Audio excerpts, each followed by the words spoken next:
Hi everyone, I'm Kevin Elson. Here's a look at what's going on this week in the news. We begin with news from around the country. At the November Assembly of the United States Conference of Catholic Bishops, members will discuss ways to promote peace in U.S. communities torn apart by violence.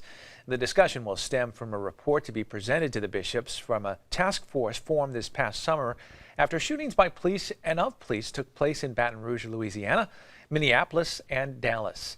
As part of the USCCB's 2017 to 2020 strategic plan, the bishops will also discuss and vote on an action plan to support the 5 priorities they approved last November: evangelization, family and marriage, human life and dignity, religious freedom, and vocations and ongoing formation.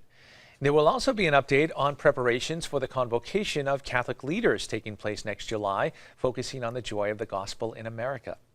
And Archbishop Kurtz will give his final address as USCCB president. His 3-year term ends at the conclusion of the fall assembly.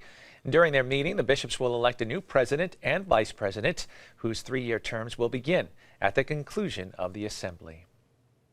In news now from around the world, with the Jubilee Year of Mercy starting to wind down, Rome Reports looks back at the highlights of this special year around the world.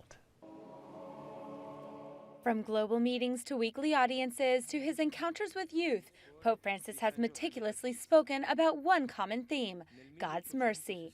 In sharing this message with the world, the Pope has stated that this mercy even extends to the most sinful or the farthest from God.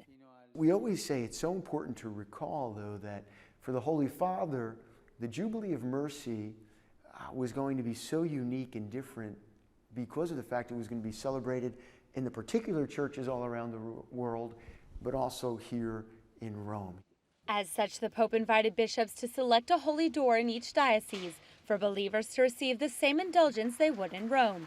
Additionally, each bishop appointed a contact who would dialogue with the organizers in Rome, communicating highlights from their own diocese and sharing the inspirational stories that have softened many hearts.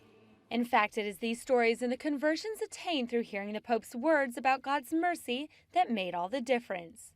For me personally, I have heard from so many people that this was the first time they've been back to the sacrament of reconciliation in 25 years. So hearing the Holy Father speaking at all of these events about God never tiring and forgiving us, you know, the merciful face of God wants to look upon everyone. People have really taken that invitation to heart and come back. The Jubilee year was not about attracting visitors to stare in amazement at St. Peter's Basilica or enjoy the rich history contained within the Colosseum. As Father Gino explained, the hope was for people to take advantage of the mercy of God and to carry it to the whole world, even after the Year of Mercy has ended. That's the desire, is that not only are there so many perpetual fruits of the Jubilee of Mercy, but that there'll be so many initiatives that will blossom out of this Jubilee of Mercy, that when the Holy Door closes on November 20th, that now that our hearts and our minds are fixed more closely on the merciful face of God, and we now know that it's our duty as Christians, as Catholics, to present that merciful face of God, I know it'll continue on. In news from the Vatican released a statement reporting that continued progress is being made in discussions with Vietnam. The 2 official delegations met at the Vatican October 24th through the 26th for the 6th meeting of the Vietnam Holy See Joint Working Group. The last working group meeting was in Hanoi in 2014. The statement said that the 2 sides agreed to maintain constructive dialogue in a spirit of goodwill, with a view to increasing mutual understanding and further promoting relations between the 2 sides. While the 2 countries do not have full diplomatic relations, Vietnam's agreement to let the Vatican name a non-resident papal representative to the country in 2011 was seen as a major step in an ongoing process to normalize relations. And finally in the news, during an audience with the Santa Marta Group, Pope Francis told members that an unrelenting, coordinated commitment is needed to prevent people from falling prey to traffickers and to help victims caught in their snares. The Santa Marta Group is an international coalition of senior law enforcement chiefs and members of the Catholic Church working together to end human trafficking. Rome Reports has more on the meeting.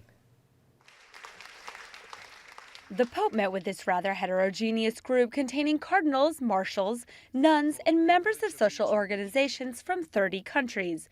This is the Santa Marta Group. They are key players in the fight against all forms of trafficking, from the trade of human organs and body parts to prostitution. For the privilege of meeting with you today.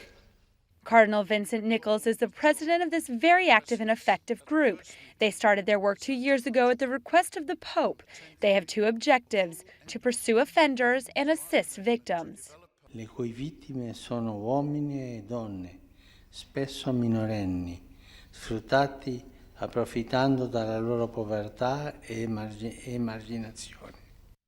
The Pope denounced the continued growth in the number of trafficking victims, those who are robbed of their dignity as well as physical and mental integrity. It is estimated this number includes at least 21 million people. It is one issue which the Pope is very concerned about, and he managed to put it on the list of sustainable development goals the UN has set for 2030. The group was founded in 2014 as part of an initiative begun by the Catholic Bishops' Conference of England and Wales. The name Santa Marta refers to the Vatican guest house where Pope Francis lives and where the group held their first meeting.